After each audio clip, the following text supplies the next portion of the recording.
पहलगाम में कहा था मोदी को बता देना, भारत ने ऑपरेशन सिंदूर से दे दिया जवाब।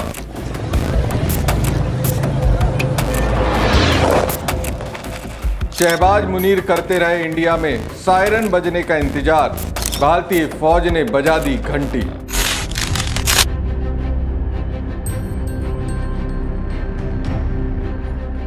नमस्कार दोस्तों, मैं हूं परवीन साहनी। भारत ने पाकिस्तान को पहलगाम हमले का करारा जवाब दिया है, पूरा जवाब दिया है।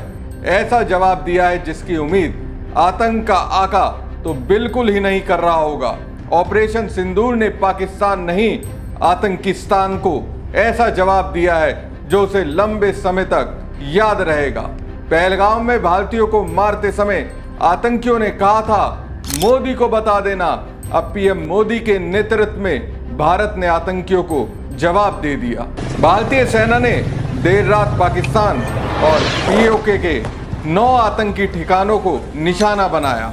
भारतीय सेना की तरफ से सफलतापूर्वक निशाना बनाए गए 9 ठिकानों में से 4 पाकिस्तान और 5 पाकिस्तान के कब्जे वाले कश्मीर में हैं। पाकिस्तान में मौजूदा ठिकानों में बहावलपुर, मुरीद के और सियालकोट शामिल है। आतंकी शिविरों को निशाना बनाने के लिए विशेष सटीक हथियारों का इस्तेमाल किया गया।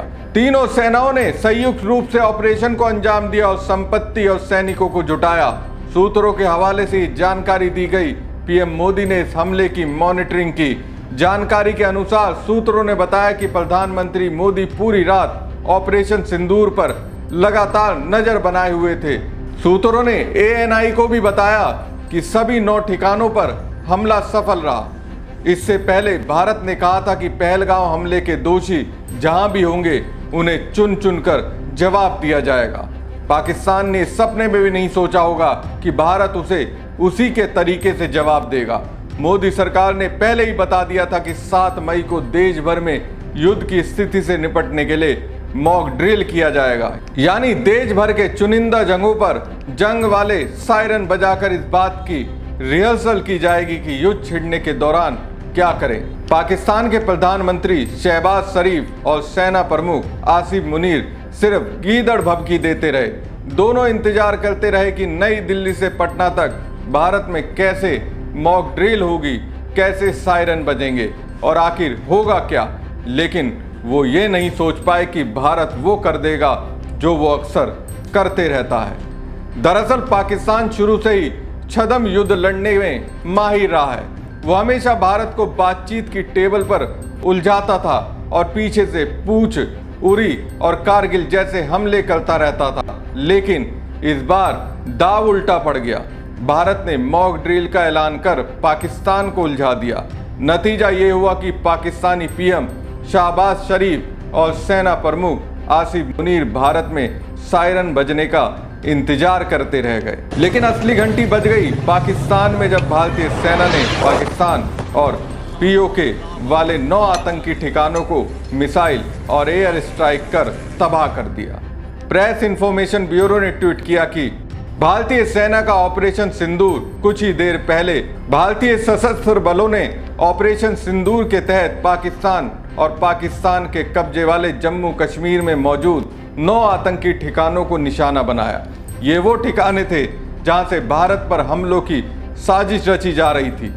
पाकिस्तान के इंटर सर्विसेज पब्लिक रिलेशन के डायरेक्टर लेफ्टिनेंट जनरल अहमद शरीफ ने चौधरी ने कहा, भारत ने 24 मिसाइलें दागी हैं। इंडियन आर्मी ने कहा कि पाकिस्तानी सैन्य ठिकाने को निशाना नहीं बनाया गया है, आतंकी ठिकानों को निशाना बनाया गया है। उधर न्यूज एजेंसी एएनआई को सूत्रों ने बताया कि यह एक संयुक्त सैन्य अभियान था जिसमें भारतीय सेना और वायुसेना ने मिलकर सटीक हमला करने वाले हथियारों का इस्तेमाल किया। अब देखिए इस हमले को लेकर पाकिस्तानी मीडिया और पाकिस्तानी सरकार में कितनी बौखलाहट है, वो उनके 3 अलग अलग बयान से समझ सकते हैं। पहला, पाकिस्तान के रक्षा मंत्री ख्वाजा आसिफ ने जियो टीवी से बातचीत में कहा कि भारत ने अपनी ही हवाई सीमा से पाकिस्तान पर मिसाइल हमले किए हैं जो सीधे नागरिक इलाकों में गिरे। दूसरा, पाकिस्तानी मीडिया ने दावा किया कि हमले के दौरान पाकिस्तानी सेना ने 5 भारतीय फाइटर जेट को गिरा दिया, मस्जिदों को भी निशाना बनाया गया। पाकिस्तान ने LOC के पास भारतीय चेकपोस्ट तबाह किए हैं। तीसरा, पाकिस्तान ने भारत के हवाई हमलों के बाद लोकेशन और मरने वालों की संख्या को लेकर सुबह 5 बजे तक अलग अलग दावे किए। पहले यानी रात 2 बजे बताया कि 5 ठिकानों पर हमले हुए हैं, इसमें 3 लोगों की मौत हुई है।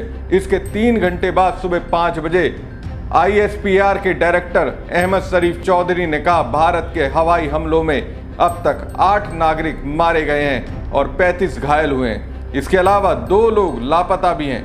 उन्होंने बताया कि भारत ने 6 अलग अलग इलाकों में कुल 24 मिसाइलें दागी। POK और पाकिस्तान में रिहायशी इलाकों को निशाना बनाया गया है। अमेरिकी राष्ट्रपति डोनाल्ड ट्रंप ने कहा, मुझे लगता है कि लोगों को पता था कि कुछ होने वाला है।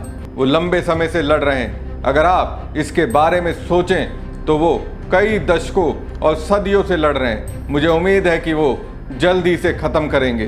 बहरहाल अब पाकिस्तान ये नहीं कह सकता है कि उस पर युद्ध थोपा जा रहा है, क्योंकि भारतीय सेना ने सिर्फ उन्हीं ठिकानों को निशाना बनाया है जहां आतंकियों ने अपना अड्डा बना रखा था।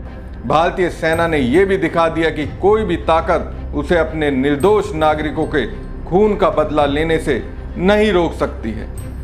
हमारी खबर आपको कैसी लगी कमेंट बॉक्स में कमेंट करके जरूर बताएं। साथ ही पेज को ज्यादा से ज्यादा लाइक और शेयर कीजिएगा। धन्यवाद। आज आपको 6 से 7 मई 2025 की रात 1:05 से 1:30 बजे के बीच भारतीय सशस्त्र बलों द्वारा अंजाम दिए गए ऑपरेशन सिंदूर के बारे में जानकारी देंगे। ऑपरेशन सिंदूर 22 अप्रैल को पहलगाम में हुए विभत्स आतंकवादी हमले के शिकार मासूम नागरिकों व उनके परिवारों को न्याय देने के लिए लॉन्च किया गया था। इस कार्रवाई में 9 टेररिस्ट कैंप्स को टारगेट किया गया और पूरी तरह से इसे बर्बाद किया गया। पाकिस्तान में पिछले 3 दशकों से टेरर इंफ्रास्ट्रक्चर का निर्माण हो रहा है। इसमें recruitment, indoctrination centres, training areas व लॉन्च पैड शामिल थे, जो पाकिस्तान और पाक अधिकृत जम्मू कश्मीर POJK दोनों में फैले हैं। आज सुबह जैसा कि आपको ज्ञात होगा, भारत ने इस तरह के सीमा पार हमलों का जवाब देने और उन्हें रोकने तथा उनका प्रतिरोध करने के अपने अधिकार का प्रयोग किया है। ये कार्यवाही नपीतुली, नॉन एस्केलेटरी, आनुपातिक और जिम्मेदारीपूर्ण है। ये आतंकवाद की इंफ्रास्ट्रक्चर को समाप्त करने और भारत में भेजे जाने वाले संभावित आतंकवादियों को अक्षम बनाने पर केंद्रित है। आपको यह भी स्मरण होगा कि 25 अप्रैल 2025 को संयुक्त राष्ट्र सुरक्षा परिषद ने पहलगाम आतंकवादी हमले पर एक प्रेस वक्तव्य जारी किया था, जिसमें आतंकवाद के इस निंदनीय कार्य के अपराधियों, आयोजकों, फाइनेंसरों और प्रायोजकों को जवाबदेह ठहराने और उन्हें न्याय के दायरे में लाने की आवश्यकता पर जोर दिया गया था। भारत की आज की इस कार्रवाई को इसी संदर्भ में देखा जाना चाहिए। Good morning. Thank you all for joining this briefing. As you are all aware, on April 22, 2025, Pakistani and Pakistan-trained terrorists belonging to the Lashkar-e-Taiba carried out a savage attack on Indian tourists at Pahalgam in Jammu and Kashmir in India. They murdered 26 people, including one national of Nepal, causing the largest number of civilian casualties in a terrorist attack in India since the 26 November 2008 attacks in Mumbai. The attack in Pahalgam was marked by extreme barbarity, with the victims mostly killed with headshots from close range and in front of their families.